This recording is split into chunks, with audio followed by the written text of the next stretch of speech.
This is the future.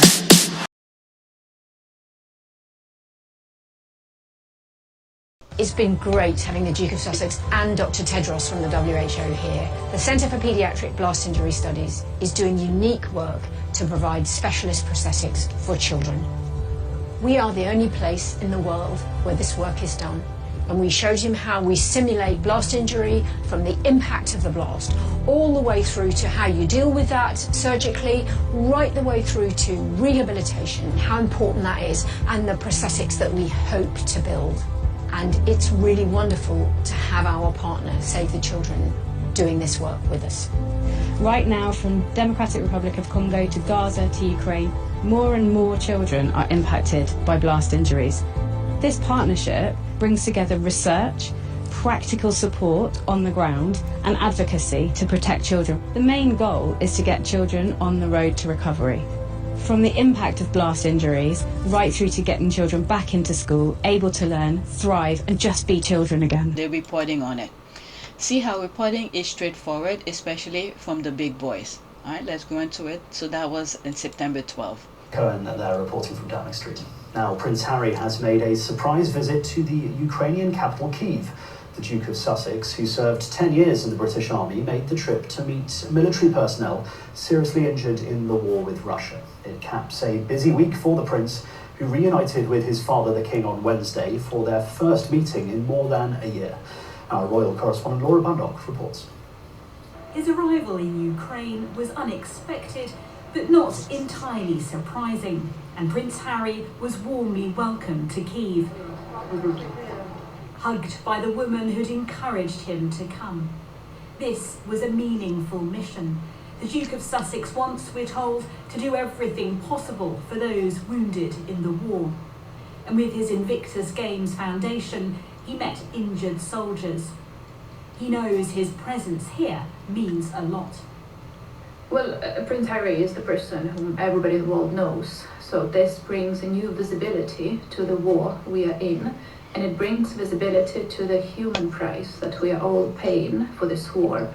Prince Harry has been well known for taking care of the wounded soldiers. He's here on that mission as well. And unfortunately, we have thousands and thousands of people who have lost their limbs. This isn't his first time in Ukraine. He was here in April this year, visiting a rehabilitation centre in Lviv. His Invictus Foundation's been helping injured Ukrainian soldiers, with many taking part in the Invictus Games, widely seen as one of Prince Harry's big successes. This whole trip has felt like a reset for Harry. He's been bouncy, relaxed and upbeat. After the previous negative narrative, there's now a renewed positivity. For the Duke of Sussex, it's been a successful few days, a series of engagements and that meeting with his father. Harry's hinted he'd like to visit more often. That now seems much more likely. Laura Bundock, Sky News. Now, Prince Harry has paid a surprise visit to Ukraine. Visiting Kyiv, the Duke of Sussex said he wants to do everything possible to help rehabilitate soldiers injured in the war with Russia. The new Foreign Secretary, Yvette Cooper, is also in the Ukrainian capital. Our correspondent Neil Connery is with me now. Neil, does Harry's trip risk overshadowing the Foreign Secretary somewhat? I think in a way these visits complement each other. I think they're trying to do two different things. Let's start with Prince Harry arriving in Kyiv this morning, arriving by train. He was last actually in the country in April, where he visited Lviv, of course, in the west of the country. By coming to Kyiv, the capital, of course, he's closer to the dangers of this war. I think that's the first point to make. He was invited by an organisation called Superhumans. Their leaders met him this morning at the station. Their founder actually presented the Duke of Sussex with a gift. And this is an organisation which is involved in helping the injured in this war through prosthetic limbs and rehabilitation, as we know, for the Duke through the Invictus Games and his work with veterans charities. These are issues very close to his heart. Now, when the invite came, Harry said that he had to make two calls. The first was to the UK government and the second was to his wife. before he decided he could go. But I think his presence there and the media spotlight that follows him will be welcomed by the Ukrainian authorities.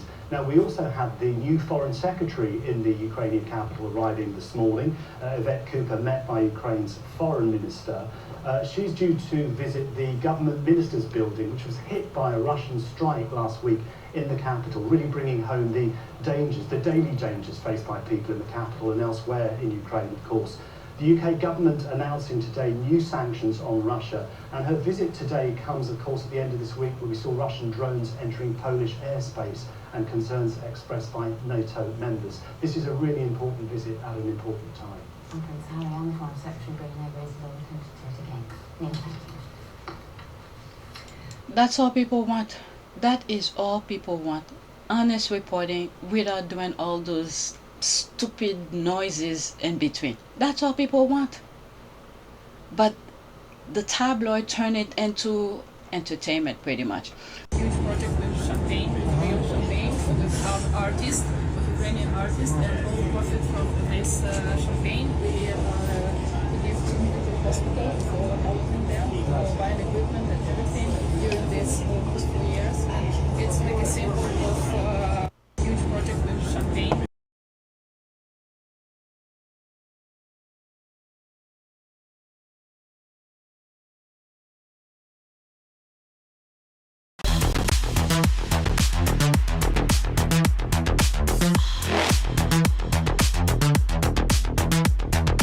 Evolution.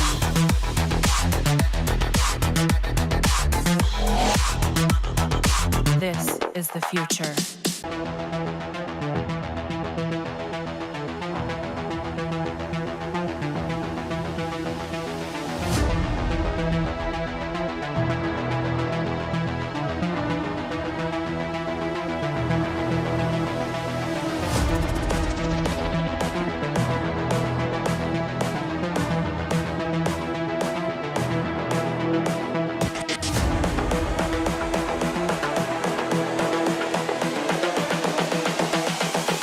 This is the future.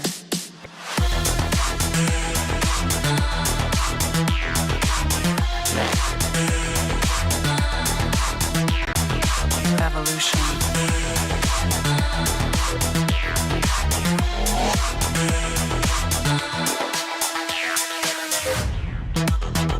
This is the future.